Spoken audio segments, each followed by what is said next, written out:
السلام عليكم اخواتي، عاملين ايه؟ قبل ما ابدا الفيديو باي حاجه صلوا على النبي الاول.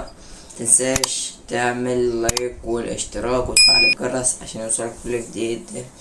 قصتنا النهارده صاحبي انقذني وباعني في نفس الوقت. يلا بينا، مش هطول عليكم ونخش في القصه. يلا بينا. كنت فاكر اخويا، بس هو خلاني اعيد حساباتي في كل الناس اللي حواليا. كنت راكب في عربية، فكان مين اللي معاه؟ كان متفق اللي هو يجي معايا عصام صاحبي.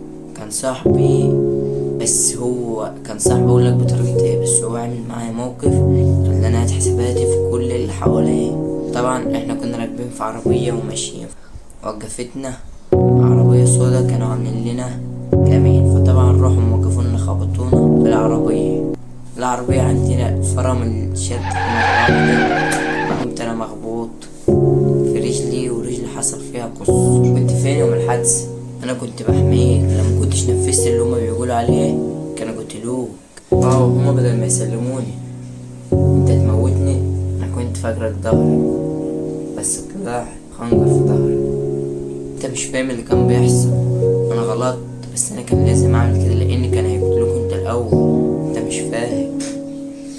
خلي بالك، انا عرفت الحقيقة. الشحنة اللي كانت في العربية دي كانت فخ، وانت وقعت في الفخ. الظابط جاب لي الكاميرات وانا شفتك يا عصام قاعد معاه، وكنت انت بتخطط لي لموتي وكنت عايز تموتني، وانت كنت اقرب حد ليا، بس انت اتكشفت فعلا. سلام يا صاحبي. خلي بالك، مش كل اللي بيخونك بيكرهك، مش كل اللي بيحبك يستحق لك.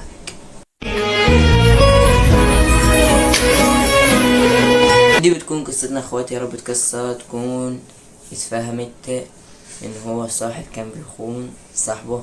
لو القصة عجبتك متنساش اللايك والاشتراك، وتستنى فيديوهات جاية. سلام.